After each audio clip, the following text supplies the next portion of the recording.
Eh bien, bonjour à toutes et à tous, bienvenue. On est heureux de vous retrouver. Merci aux courageux qui sont connectés dès 9 heures en ce vendredi. Et puis, bah, pour les autres, c'est bien dommage parce qu'on va avoir un moment tout à fait passionnant et sympathique et bien agréable avec vous. Claudio Bordi, bonjour.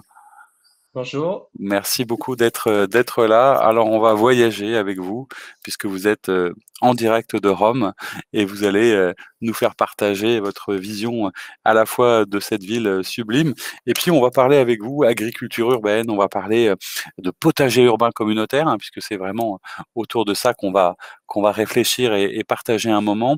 Je le dis à ceux qui sont déjà connectés et ceux qui nous rejoignent, vous avez l'habitude, on est dans un format visio, donc je vous invite à couper sauf pour Claudio évidemment, le son et l'image pour éviter tout bruit intempestif.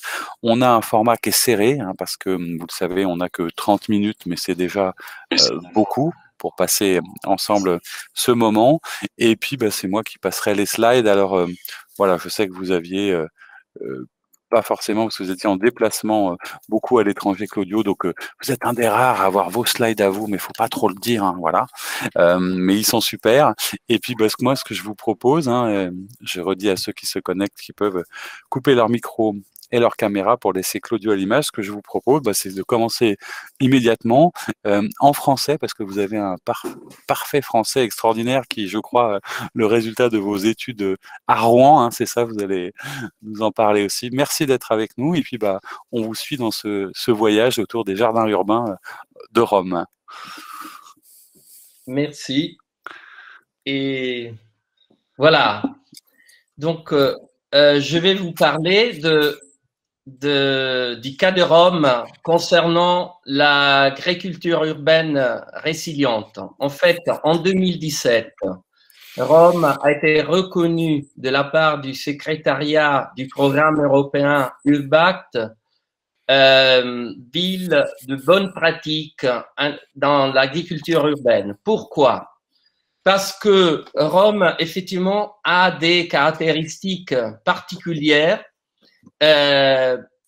D'abord, c'est un territoire immense. En fait, les limites administratives, je me réfère à la municipalité de Rome, est aussi grande que la région de Londres.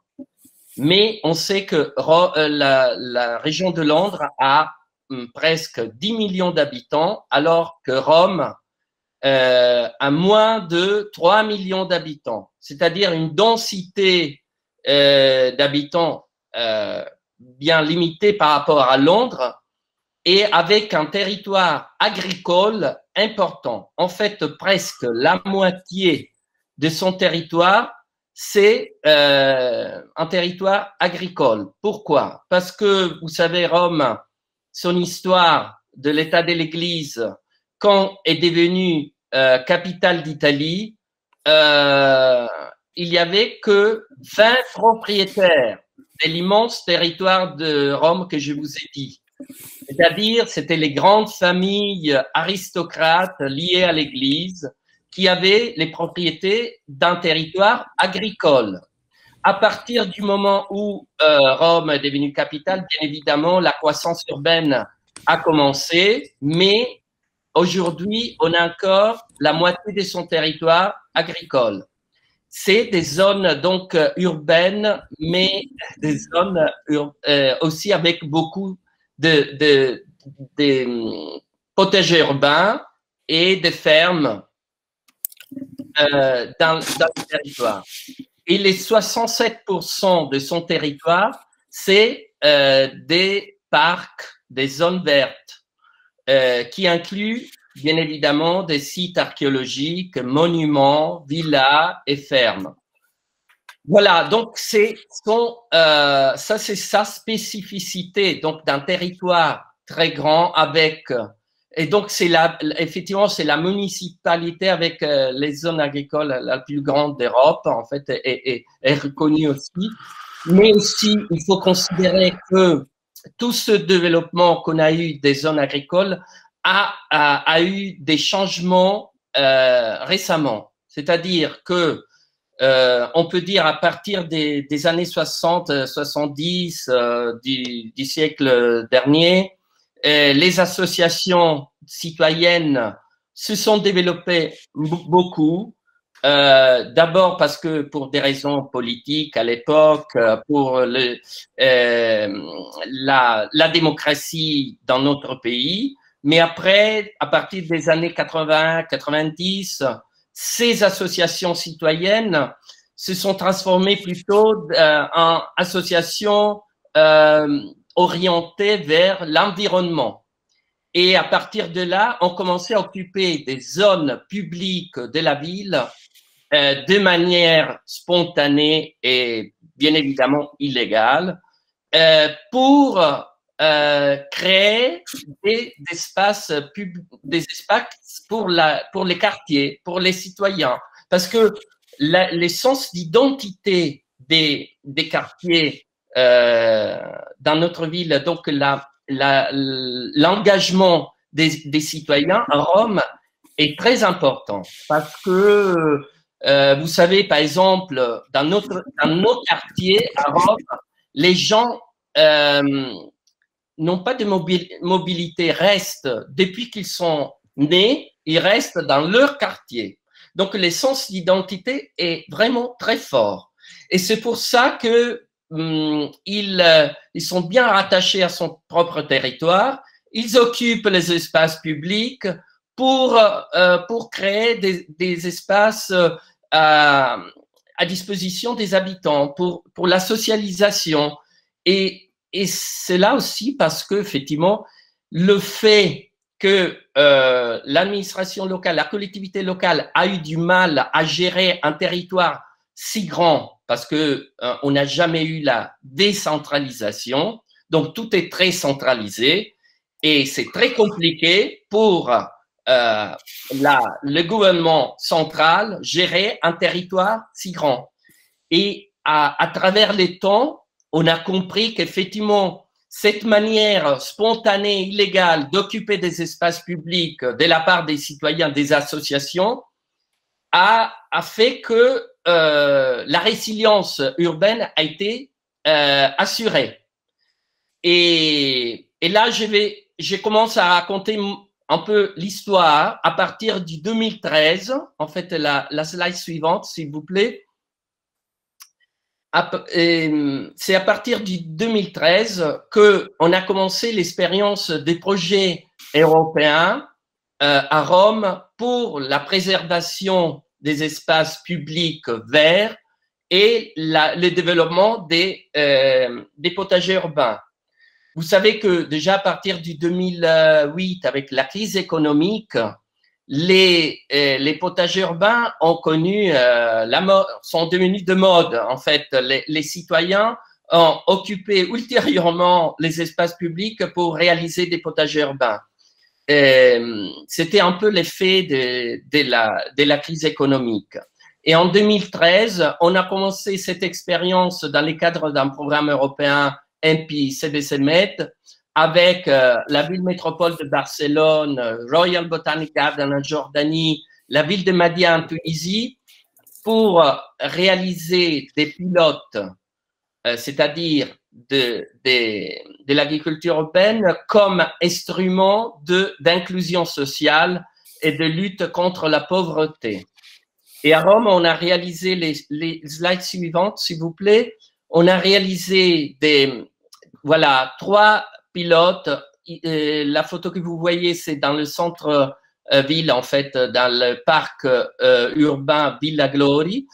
Et c'est un potager urbain thérapeutique parce que c'est occupé par une association charitable, la Caritas de Rome, et pour l'inclusion des patients de SIDA et d'Alzheimer, avec la participation des écoles de quartier, les comités de quartier. C'est effectivement, il faut dire que les potagers urbains sont conçus un peu comme la piazza italienne, c'est-à-dire l'espace de socialisation, de rencontre, d'échange par différentes communautés et qui vivent dans les différents quartiers. Et cette photo, vous voyez, c'est une autre zone à est de la ville de Rome, donc zone périurbaine est de Rome, avec 70 parcelles qu'on a réalisées avec les financements européens, et pour l'implication des habitants. En fait, c'est un bottom-up, ce qu'on appelle, avec la participation des citoyens, qu'on a réalisé ces potagers urbains. Et c'est les associations citoyennes qui gèrent cet espace. Comme je vous avais dit, en fait, c'est cette caractéristique de Rome, c'est-à-dire que l'activité, l'engagement des habitants. Donc, la ville de Rome, à travers un règlement qu'on a eu effectivement grâce à ce projet en 2015, approuvé par le conseil municipal, c'est-à-dire on a eu effectivement une sorte de convention entre les citoyens et la ville finalement. Après des années d'occupation spontanée, illégale de la part des citoyens, la municipalité a compris l'importance de cet, disons, de cet engagement de la part des citoyens, parce que il s'agit, en fait, l'instrument de l'agriculture urbaine est devenu de plus en plus compris comme un instrument d'inclusion sociale.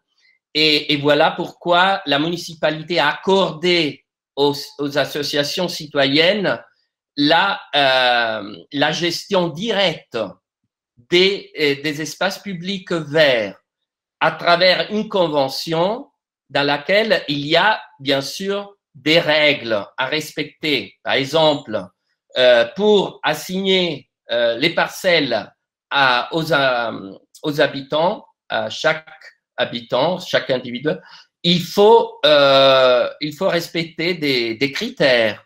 Par exemple, donner un pourcentage doit être assigné aux habitants qui ont besoin, qui ont des problèmes économiques ou psychologiques, parce qu'on a bien compris récemment les effets, les bénéfices qu'on a dans l'activité de l'agriculture urbaine.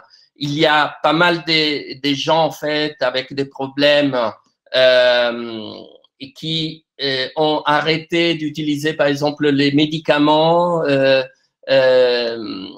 parce que l'activité d'agriculture a des résultats importants, qui est reconnu aussi par les médecins, du point de vue de la santé mentale.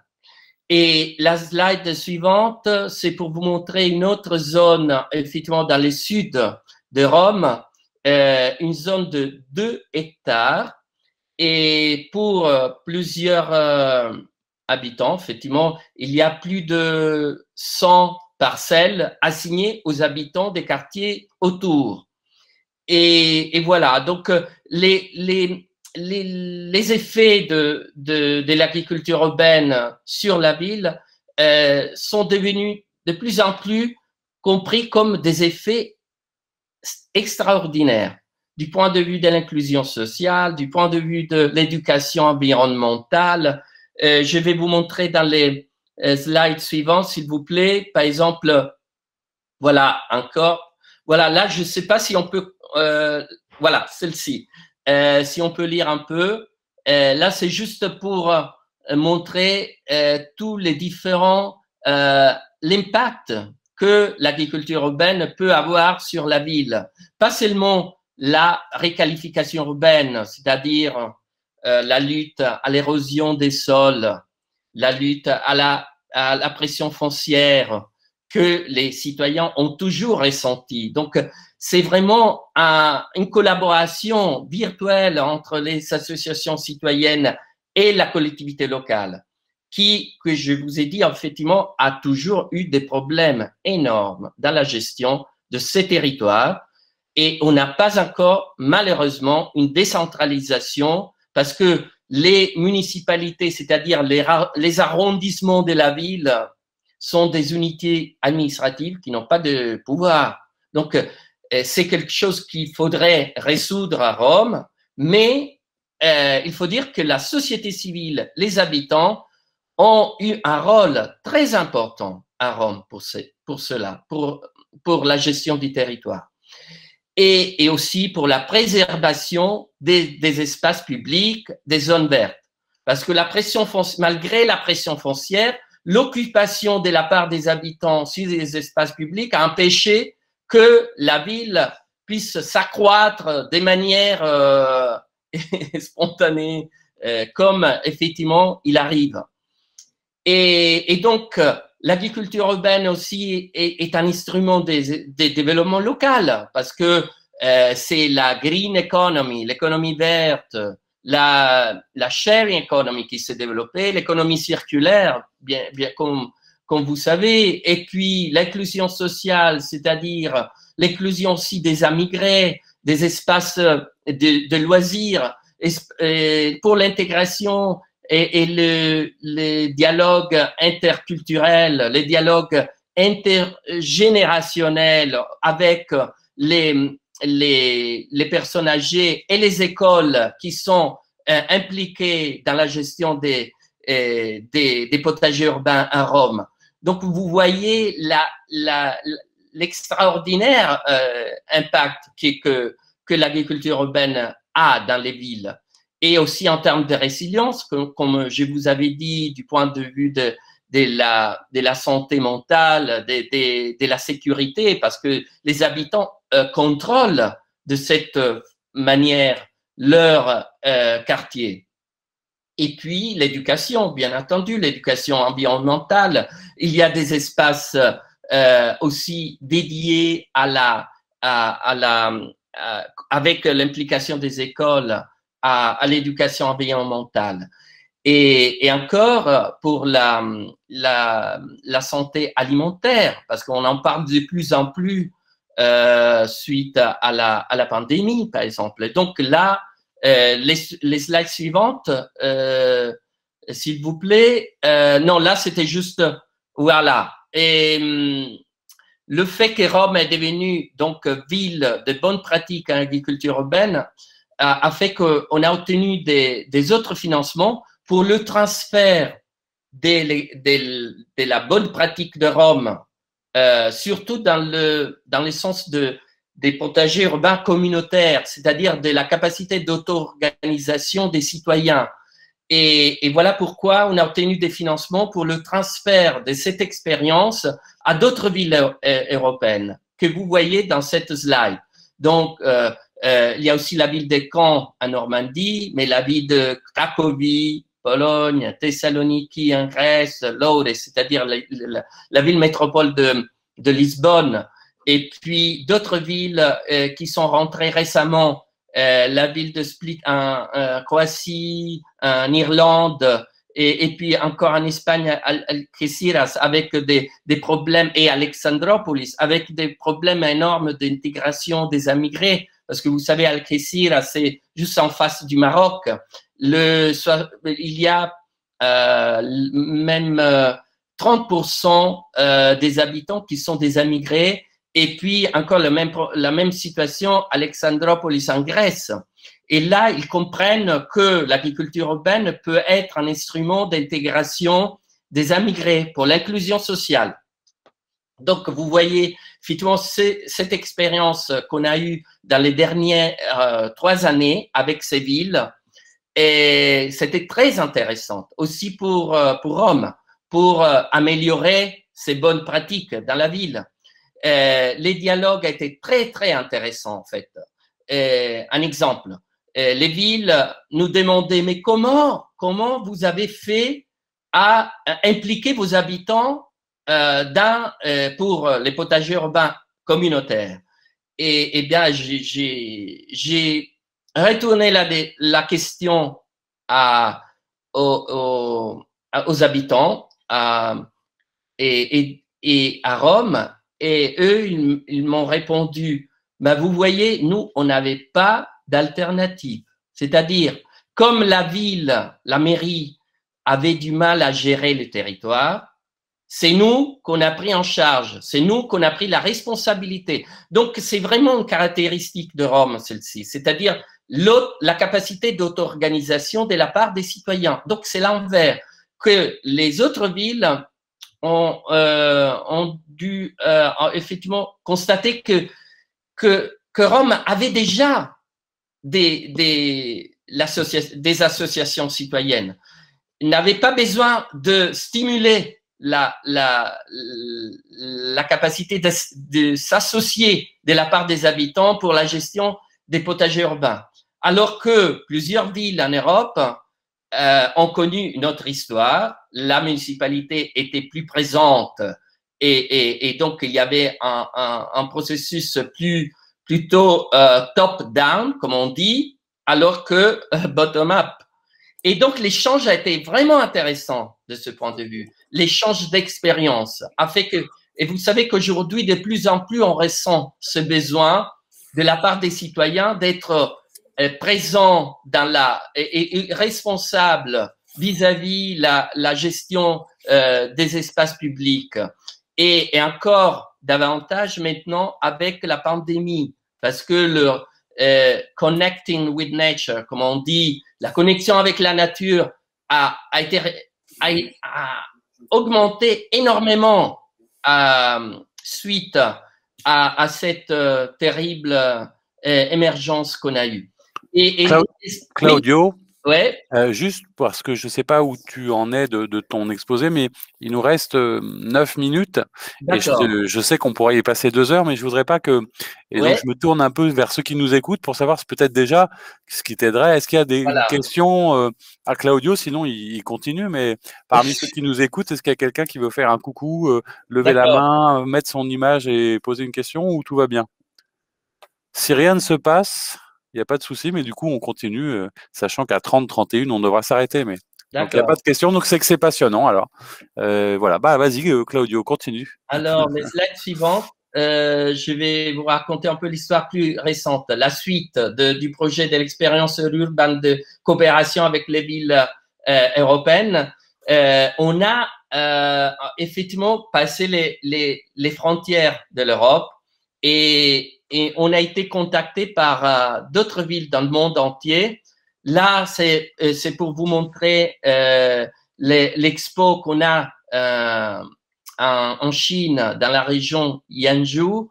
Et effectivement, il y a un stand qui vous montrait, par exemple, la slide suivante, s'il vous plaît. Et voilà. Et là, on est encore la suivante. Voilà, c'est les pavillons qui est dédié à Rome. Et là, effectivement, ces jours-ci, jusqu'au mois d'octobre, dans ce pavillon, on montre l'expérience de l'agriculture urbaine à Rome, l'expérience du projet Rurban, c'est-à-dire de coopération avec les villes européennes et tous les effets de l'agriculture urbaine pour un développement urbain durable. Et encore, on est en contact avec des villes en Pérou, des villes en Colombie qui nous ont contactés dans cette période de pandémie parce que le maire, par exemple, de la ville de Barranquilla en Colombie est très intéressé à utiliser l'agriculture urbaine pour l'intégration des émigrés qui viennent de Venezuela et ils ont pas mal de problèmes parce qu'ils ont une immigration importante de ce pays-là. Et dans la ville de Barranquilla, ils ont beaucoup d'émigrés et ils comprennent que l'agriculture urbaine peut être un instrument d'intégration, d'inclusion sociale. Et en plus, maintenant avec la pandémie aussi, pour lutter contre la pauvreté, pour stimuler l'autoconsommation des produits et voilà. Et donc, encore d'autres slides suivantes. Là, c'est, par exemple, c'est les maires d'une communauté de municipalités en Pérou qui sont venus nous voir avant la pandémie, en 2019, parce qu'ils étaient effectivement intéressés à connaître cette expérience de Rome, l'expérience du projet urbain. Donc là, c'est pour vous montrer qu'il est devenu un phénomène pas seulement européen, mais un phénomène global. Et encore les slides suivantes, je me souviens plus. Voilà, ça c'est l'expérience de coopération avec la ville de Barranquilla, qui a réalisé un pilote dans sa propre ville, dans une zone très pauvre de la ville, et suivant le modèle des potagers urbains communautaires de Rome.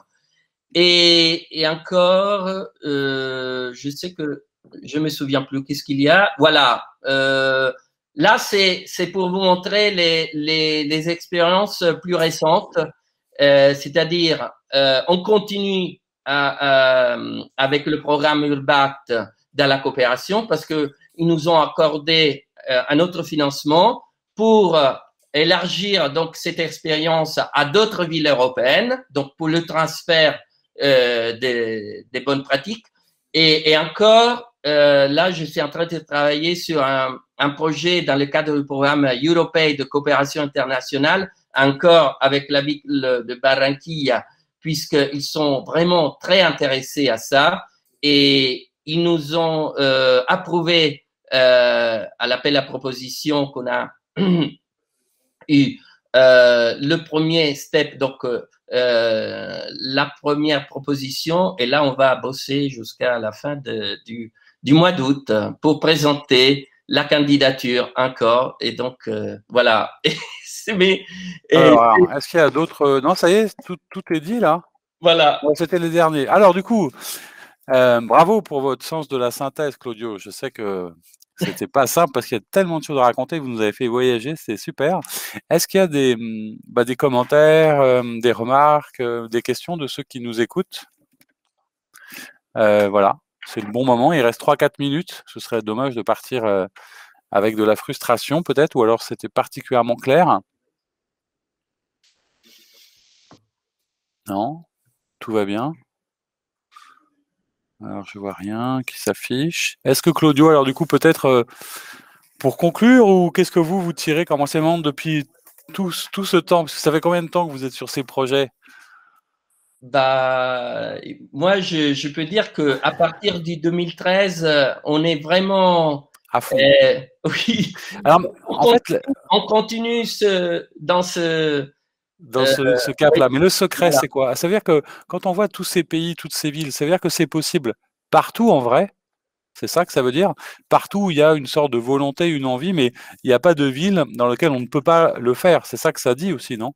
Oui, oui, et chaque ville est très différente, mais on voit comment on peut effectivement adapter ces bonnes pratiques.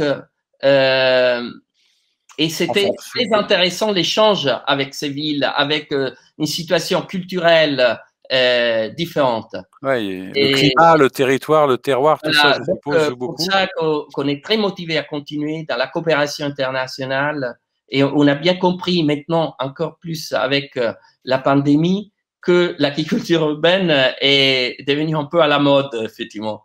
Mais ils ont bien compris que c'est un outil très intéressant, comme je vous avais expliqué, dans différents domaines. Voilà. Et aussi pour faire bien comprendre l'importance de la participation active des citoyens. Oui, tout ça, ça se fait toujours avec et pour les gens, en fait. C'est aussi Voilà. le secret de tous ces projets. Voilà.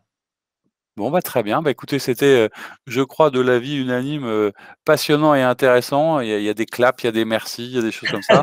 En tout cas, ça nous a fait beaucoup de bien de commencer cette journée avec vous, de partir aussi loin. Merci pour votre présentation. Merci pour le français impeccable. Et on vous Merci. souhaite une très belle continuation, Claudio. Hein. Et puis, bah, tous ceux qui nous regardent, à bientôt. Et puis, il y a des tas d'autres Rex. Et moi, je vous donne rendez-vous pour le prochain. Et voilà, n'hésitez pas à nous retrouver sur enru.fr. Bonne journée à toutes et à tous et à très bientôt. Merci. Hein. Merci. Au revoir. Au revoir.